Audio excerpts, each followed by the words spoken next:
I feel like it started when I was in high school and I was dating a guy who was just absolutely terrible at fingering, and I didn't know how to make it end.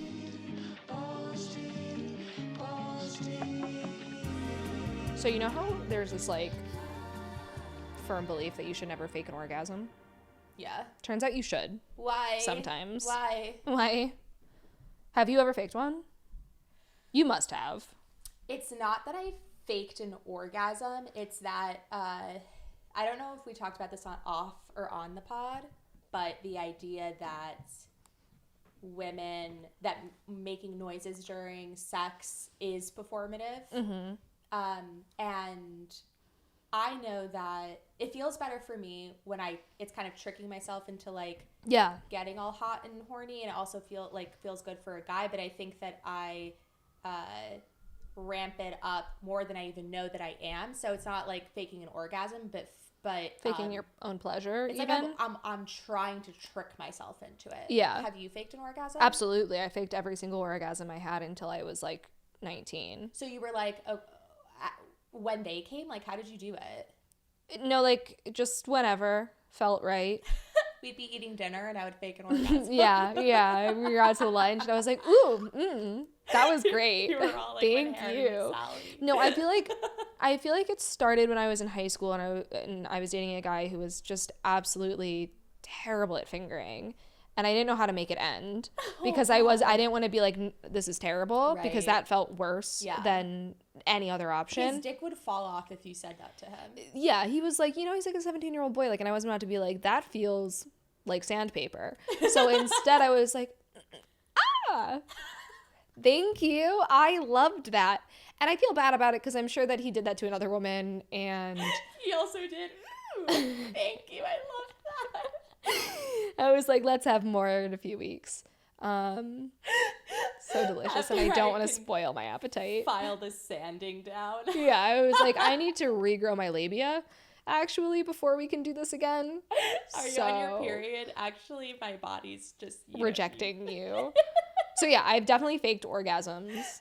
And I think that's probably a good reason. I think that's a good example of maybe when you shouldn't do it. I think at that point you should be like, this feels bad and it hurts, and like, I don't want this to happen to someone else. Out of sex, a fake orgasm. Yeah, it was just like my fastest exit route, But so yes, I have faked orgasms.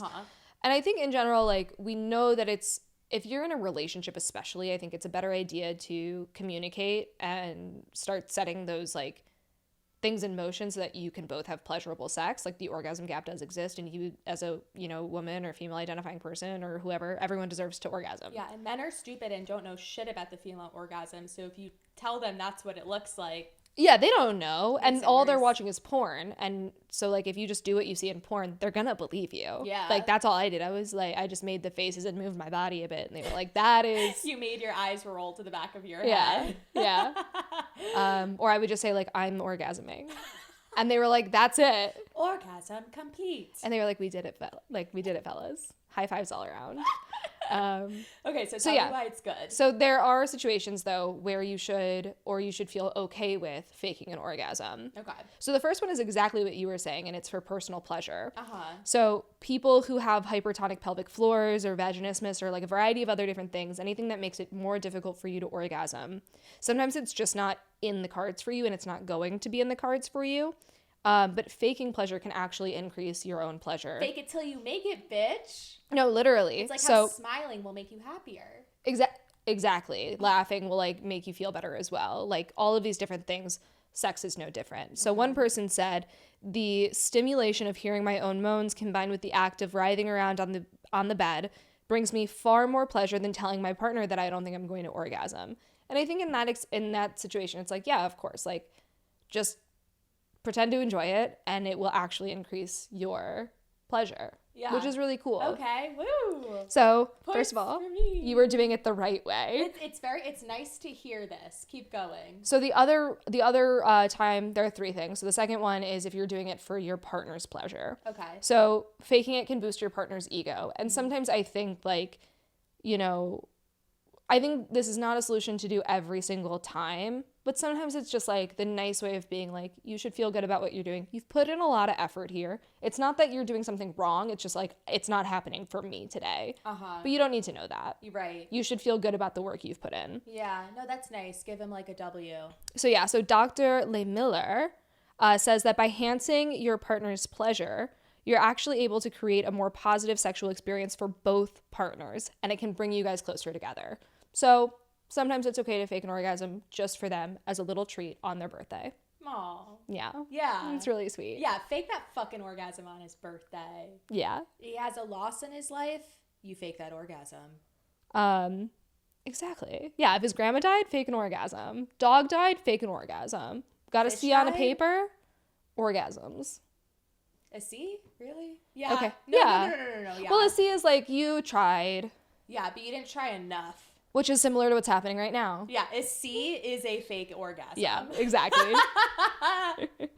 So the last reason, and this one I don't love, okay, so I'm going to run it by you. But they say, like, if you want to save yourself from having to do the rigmarole of, like, consoling a partner, like, if they're someone who's super insecure, then you can fake an orgasm. Because sometimes they say the emotional labor of having to convince someone that it's okay that you didn't come is like more effort than just faking an orgasm. I have two thoughts on this. Mm-hmm. My first is that I think in sex, we place way too much importance on the orgasm. Like, if you don't have one, then the rest of the sex didn't mean anything. It couldn't have been pleasurable. Right. That's just not the case. Like, yeah. I'm only now in my, like, secure relationship getting to a point where I can feel really good about sex, even if it didn't end in an orgasm for me or my partner.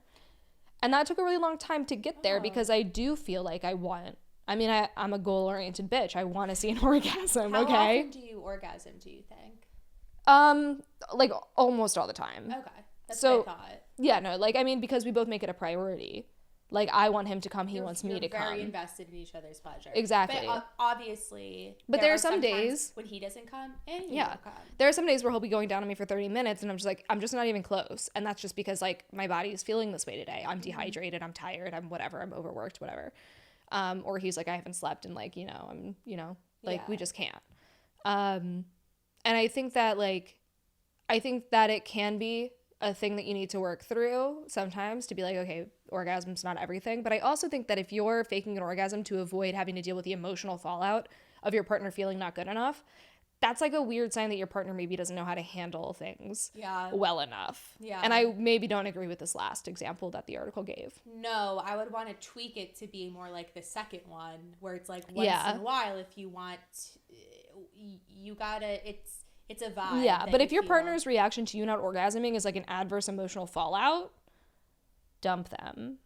Yeah. They have larger emotional issues they need to work through. And I think sometimes it's not, you can't even really tell because it's like, with me and the lawyer, he was upset that he couldn't pleasure me, but he was also unwilling to do the work. Exactly. Then he would also be upset because I would be like, what you're doing is not working. And what we learned from Dr. Emily Morse, go back to her episode, there's a way to communicate in which you're not saying this was bad, but it's like, this is how I do it, or let me show you a new trick or something like that, talking about it in a positive sense. So yes. I agree with you, dude. I don't like that one either. So we the Balls Deep girls approve 2 of these 3 reasons.